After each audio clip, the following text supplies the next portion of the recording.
Estimados estudiantes, vamos a ver la sesión 3, distintos tipos de éticas, en la clase de ética profesional. En esta sesión, básicamente vamos a ver cuatro propuestas éticas que se han venido dando a través de la historia, empezando por la ética material o éticas materiales, éticas formales, éticas discursivas y éticas vitalistas. Cada una de ellas tiene una connotación particular de propiciar, de incentivar o una propuesta de comportamiento moral para alcanzar el bien o la felicidad. Las éticas materiales son las que tienen más propuestas y es la que vamos a empezar viendo. A medida en que vayamos avanzando cada tema, iremos diferenciando entre éticas materiales, éticas formales y discursivas. Vamos a empezar con las éticas materiales. Las éticas materiales, básicamente, como pueden ver aquí, proponen un bien concreto que debe alcanzar nuestra conducta. Sí, es decir, por ejemplo, proponen la virtud moral, en este caso estamos hablando de la generosidad, estamos hablando de la valentía, estamos hablando de la amistad. Estos aspectos, si una persona logra cultivar, ¿cierto? Es una acción concreta, por eso se llama ética material, porque las éticas materiales proponen una acción concreta que el individuo debe hacer para alcanzar el bien o la felicidad. Por lo tanto, incluso se toma en cuenta el estado de ánimo, como pueden ver aquí. Entonces, el estado de ánimo, ¿no? Para encontrar la felicidad, la tranquilidad del alma, etcétera, tenemos que hacer cierta acción, tenemos que tomar una medida. Eh, y para ello, pues iremos viendo cada una de las propuestas éticas que podemos apreciar. ¿Por qué se dice ética material? Entonces, de manera general, la ética material propone una acción concreta que el individuo debe hacer para alcanzar la felicidad, la tranquilidad del alma, para alcanzar el bien en sí. En lo físico, incluso hasta el placer eh, entra como propuesta de una acción que puede hacer un sujeto ligado al placer, que ya vamos a ver a qué se refiere con lo del placer y quiénes fueron los que propusieron esta forma de actuar para la búsqueda de el bien. Entonces tenemos aquí el intelectualismo moral socrático, tenemos el eudemonismo aristotélico, tenemos a los cínicos, tenemos el hedonismo, tenemos a los estoicos y tenemos al utilitarismo. Cada una de ellas es una propuesta que se diferencia de las otras. Estas son las éticas materiales. Vamos a ver estas seis modalidades o estas seis formas de propuesta. Empezaremos con el intelectualismo moral. Sócrates fue quien divulgó, fue quien propuso eh, hace 2500 años atrás. Como pueden ver aquí, su propuesta, algunos le han denominado el intelectualismo moral. Vamos a ir desglosando y explicando por qué se llama intelectualismo moral, de qué se trata. Entonces, primero, Sócrates vivió 5 siglos antes de Cristo en Atenas. Se le consideraba o se le considera el creador de la ética occidental. ¿Por qué el creador? Porque empezó planteando problemas y usando un método para resolver. Planteando problemas significa que discutía sobre cierta acción del individuo y utilizaba un método para poder llegar a la verdad o para resolver cierta acción. Por lo tanto, Sócrates decía que el bien del ser humano es alcanzar la virtud, es la fuerza para ser bueno, alcanzar la virtud, es decir, lograr dominar nuestras pasiones para cultivar cierta virtud como la amistad, ¿no? La generosidad, para mantenernos en una acción de esas. Hay que dominar nuestras pasiones, por eso es la fuerza para ser bueno, dice, ¿no? También dijo que la virtud solo puede conseguirse a través de la educación, y ahí comienza la idea de, como podemos ver aquí, ahí comienza la idea de el intelectualismo moral. Por eso intelectualismo moral. La virtud solo puede conseguirse a través de la educación y llegar a ser buenos. Es decir, tener buenas acciones, por ejemplo, si alguien cultiva la generosidad, es una acción muy reconocida por todos, pero para poder mantenernos en esa acción de generosos todo el tiempo con nuestros semejantes, para eso la persona tenía que saber qué es el bien, tenía que conocer qué es el bien, ¿ya? En otras palabras, tenía que estudiar el bien y el mal. De esa manera, sabiendo qué es eso, no podría tener acciones malas. Por eso dice acá, el sabio e inteligente no puede ser malo. Es decir, aquel que conoce, sabe el bien y lo que es el mal, difícilmente incurrirá en malas acciones. Entonces, las principales ideas éticas de Sócrates podemos resumirlas en la verdad, la búsqueda de la verdad, un método que usó y por qué le llamó intelectualismo moral. Entonces, sobre la verdad, eh, bueno, él decía que está dentro del ser humano y por eso es que hablaba de conócete a ti mismo. Es decir, conocerse a uno mismo es llegar a la verdad. Y para eso utilizaba la mayéutica. La mayéutica no era otra cosa más sencilla que preguntar al interlocutor, preguntar sobre cierto tema que estén discutiendo, ¿no? Y muchas veces terminaba ridiculizando, ¿sí?, al entrevistado, Sócrates, cuando después de 1 o 2 horas de discusión sobre algún tema, ¿no?, la persona se quedaba sin argumentos cuando le seguía preguntando y repreguntando y repreguntando el porqué de aquello y con argumentos evidentemente a través de la razón. Entonces de esa manera Sócrates llegaba a la verdad que de pronto el sujeto no lo tenía claro. Mayéutica significa ayudar a parir eh, el, la verdad, ayudar a parir el conocimiento al otro. Evidentemente que Sócrates se apropió de ese término para poder divulgar su pensamiento, eh, la búsqueda de la verdad a través de un método, el método de la mayéutica. La mayéutica en griego significa dar a luz o ayudar a dar a luz, ayudar a alumbrar a una mujer. Pero Sócrates utilizó ese término para ayudar a alumbrar el pensamiento, la búsqueda de la verdad o el conocimiento. Eh, Evidentemente que ese entra dentro del método inductivo. ¿Por qué inductivo? Porque parte de lo particular, ¿sí?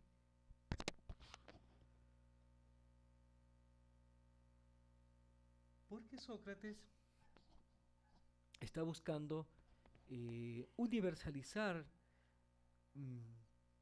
los aspectos,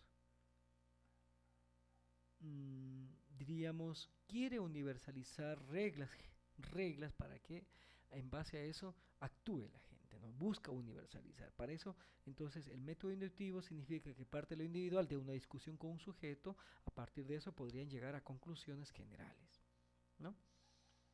El bien o la justicia o búsqueda de conceptos universales que expliqué hace un momento. Entonces, el intelectualismo moral eh, es, por lo que ya anuncié anteriormente, él dice, solo si sabemos qué es el bien, podemos practicar. Sócrates diría, la persona que tiene malas acciones no lo hace porque es una mala persona. Tiene malas acciones porque no conoce qué es el bien y tampoco sabe qué es el mal. Ignora esas cosas. Em, Respecto a la virtud, pues Sócrates tuvo la valentía de morir eh, platicando o predicando su filosofía, que era la búsqueda de la verdad, la búsqueda del conocimiento, a través de la discusión, a través de la razón. Sócrates fue condenado a muerte por los políticos de esa época y los enemigos que tenía por su versatilidad de discusión y de ridiculizar muchas veces a personajes muy importantes de esa época con su método mayéutica. Entonces llevaron a lo llevaron a un juicio y lo encontraron culpable de corromper a los jóvenes, por cuanto él hablaba mucho con los jóvenes en la calle, en las plazas, y eso pues estaba generando un conflicto con los que manejaban el poder de esa época a nivel político, ¿no? A nivel de poder. Por lo tanto, él hablaba de que la virtud es igual que la felicidad, como acá también dice que el saber es igual que la virtud. Entonces, la virtud de cultivar el conocimiento, ¿no? El saber, para él es como una virtud, ¿no? Entonces, si conoces qué es el bien, vas a poderlo practicar, se convierte en una virtud el saber. El valor supremo, entonces decía, el valor supremo, la virtud era el valor supremo para él, vale la pena morir, de hecho él murió en búsqueda de la verdad, que era su virtud, y para ser feliz hay que obrar bien, decía, virtud igual a felicidad, ¿no? Como saber es igual a virtud y la virtud se convierte igual a felicidad. La virtud es la perfección del espíritu al máximo, no el logro de dinero o de poder. Respetaba mucho las leyes y evidentemente, como vemos acá, él habló sobre la libertad y el autodominio. El ser humano es libre cuando logra dominar sus instintos. Importantísimo eso, ¿no? Todo tipo de instinto, instinto por engañar a su pareja, que sé, dejarnos llevar por las debilidades de cometer un fraude, etc. La felicidad solo la felicidad solo lo encuentras, podría ser solo el que vence los instintos. No viene del externo, dice él, ni del cuerpo, sino del alma, del pensamiento, de la conciencia. La dimensión ética práctico o la dimensión ético-práctico se encuentra la felicidad en la práctica de las virtudes, es decir, estas virtudes de amistad, estas virtudes de generosidad, pues se logra la felicidad. Bien, con estas ideas generales terminamos la parte de Sócrates, el intelectualismo moral de Sócrates. Ahora vamos a dar paso al eudemonismo aristotélico, que es la segunda propuesta de las éticas materiales. Como bien habrán escuchado algunos, Aristóteles fue un filósofo muy famoso, él fue discípulo de Platón, ¿sí? Y Platón fue discípulo de Aristóteles. Bien, vivió en Grecia 4 siglos antes de Cristo. Él hablaba de que el fin último que busca el ser humano es la felicidad.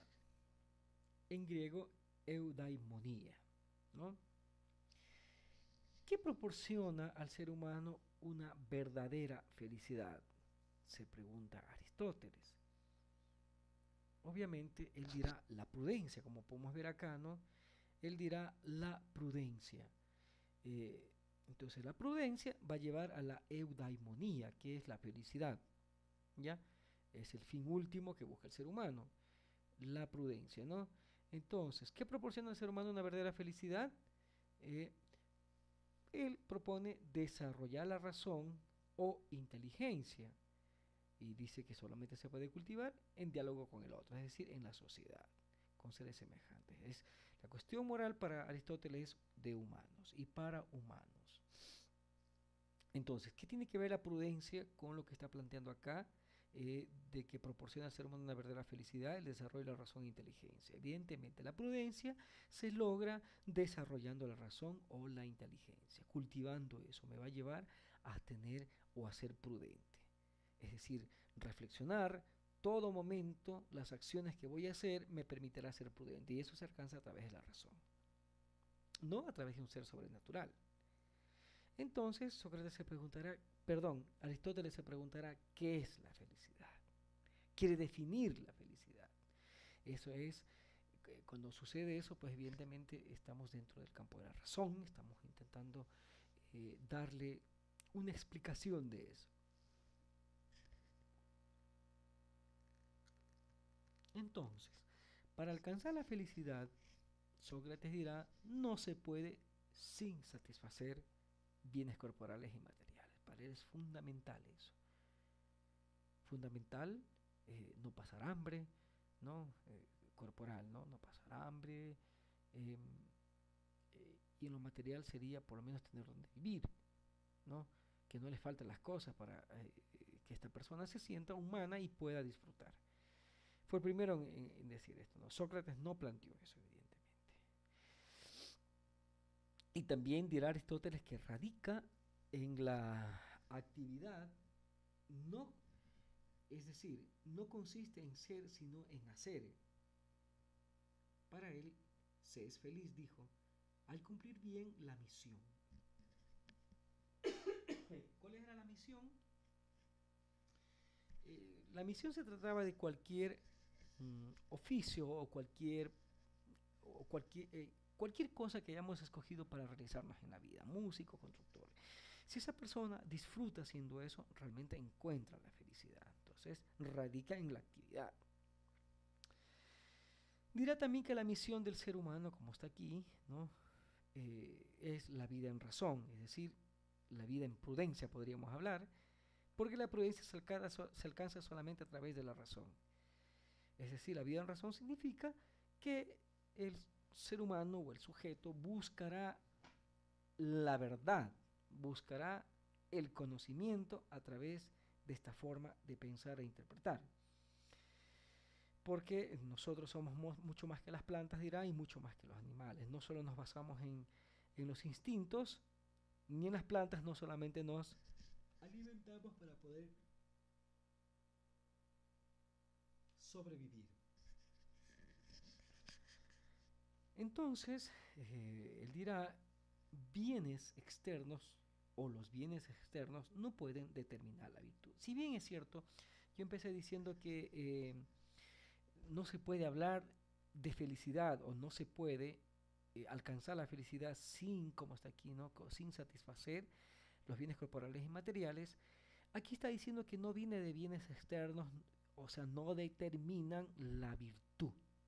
¿Ya? Entonces, es necesario las cosas corporales, alimentación, vestimenta, donde vivir, para alcanzar la felicidad. Necesitamos. Pero él dice que eso no determina la virtud, que eso nos da una cierta comodidad, de eso nos ayuda a sentirnos bien, por lo tanto, forma parte en la búsqueda de la felicidad. Pero eso no determina la virtud del cultivo de la razón, del conocimiento que él va a pedir, ¿no? Él dirá que virtud y maldad depende solo del ser humano. O sea, la maldad y la virtud cultiva el ser humano, no otra especie. Bien, entonces, él dirá, o él hablará de la virtud, medios y felicidad.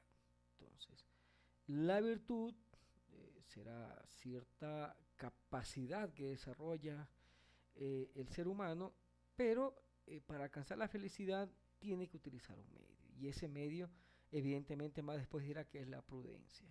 Él dirá, ser feliz es discernir bien a conveniencia en cada instante de la vida. Eso se alcanza a través de la prudencia. Deseos y pasiones forman parte de nosotros. Hay que someterlas a la razón para que no nos hagan infelices. Es decir, cualquier cosa que nos esté llevando a cometer acciones que atentan contra nosotros y contra otros, la razón será lo único que te permite discernir entre lo uno y lo otro para tomar una buena decisión. Cuando hablamos de la razón estamos hablando de que sucede algo, tú no le pides a un ser sobrenatural para que te resuelva la situación, sino más bien lo resuelves tú mismo a través de un diálogo profundo contigo mismo, con el otro, en la que los argumentos son los que te van a determinar qué hacer y ser prudente. Por lo tanto, la prudencia, dice Aristóteles, ser prudente no solo ve el momento concreto, ¿sí? No solamente prudente cuando tu vida está en peligro, sino vamos a ser prudentes en todos los momentos de mi vida. ¿Sí?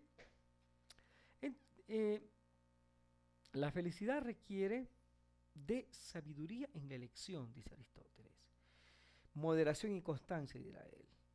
Entonces, el término medio, ¿sí? El término medio excede, el término medio no debe exceder ni caer en el defecto. Eso es muy importante para Aristóteles, perdón. Él dirá que es la garantía de la felicidad, que define la virtud. Y vamos a poner un ejemplo. Una persona, ¿no?, podría caer en la cobardía o podría caer en la temeridad. Ninguna de las dos cosas le va a llevar a la felicidad, la tranquilidad del alma o del espíritu. Lo que le va a llevar es a generar muchos problemas. El valor será ser justo, el término medio, lo necesario que hay que hacer, más allá de eso, ¿no? Entonces aquí pone cobardía y pone temeridad. Temeridad significa aquel que no mide los peligros de sus acciones, es decir, se lanza a cualquier cosa sin importar lo que le pase. Eso es un temerario. Y un cobarde, evidentemente, es en cambio el que no hace nada por nada ni por nadie.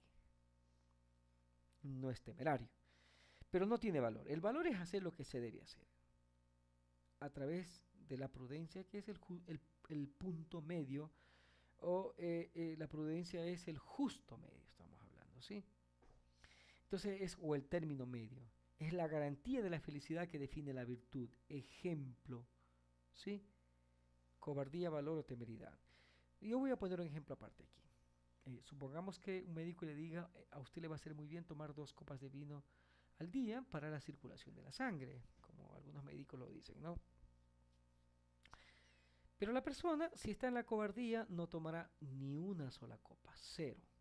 Eso tampoco le va a ayudar, es un cobarde, pensando que se va a hacer alcohólico. En cambio, la temeridad sería, en vez de tomar 2 vasitos de vino al día, se tomaría 2 botellas. Eso le llevaría a ser un alcohólico y lo complicaría más. Entonces, ni la cobardía ni la temeridad, ¿no?, son aceptables o positivos para la persona. El término medio sería escuchar y tomar 2 copitas de vino al día. Ese es el justo medio. La virtud se logra mediante la repetición de acciones que hacen bien. ¿Ya? La virtud.